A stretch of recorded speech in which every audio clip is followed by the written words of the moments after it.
ნუ შემდეგი პერიოდი უკვე ამ ქალკედონის კრების შემდეგ ძალიან ძიმე პერიოდი იყო რომის ეკლესიისთვის, იმიტომ რომ როგორც მოგახსენეთ, ეს ატილა რო შემოესია მედიოლანი, ანუ მილანი, რომელიც ადრე სატახტო ქალაქი იყო, ძალიან მნიშვნელოვანი, ხო?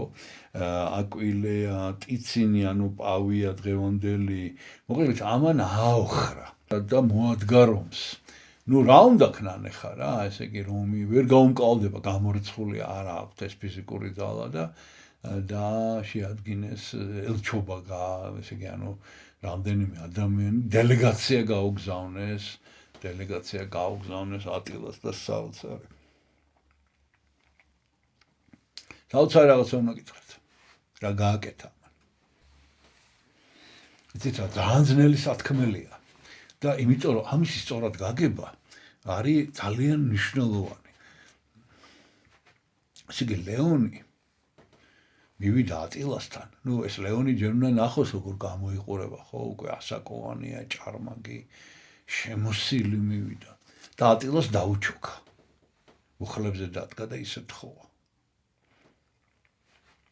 რომ დაბრუნებულიყო დუნაიზე და დაენებებინა თავი რომისთვის. არ ვიცი, აი რა, ხა ეს თაყვანისცემა არ არის, ეს არის რა თქმა უნდა ის არავითარ შემთხვევაში რაღაცა სხვა ტიპის იმას არ გამოხატავდა, მაგრამ ეს იყო თხოვნა.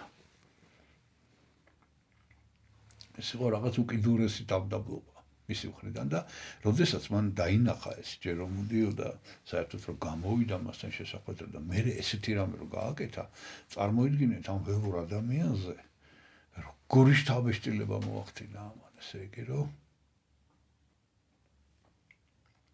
აი ესე ულაპარაკოთ, მოატრიალა ლაშქარი და წავიდა. მთლიანად უარი თქვა რომის, ესე იგი და იტალიის დაპყრობაზე.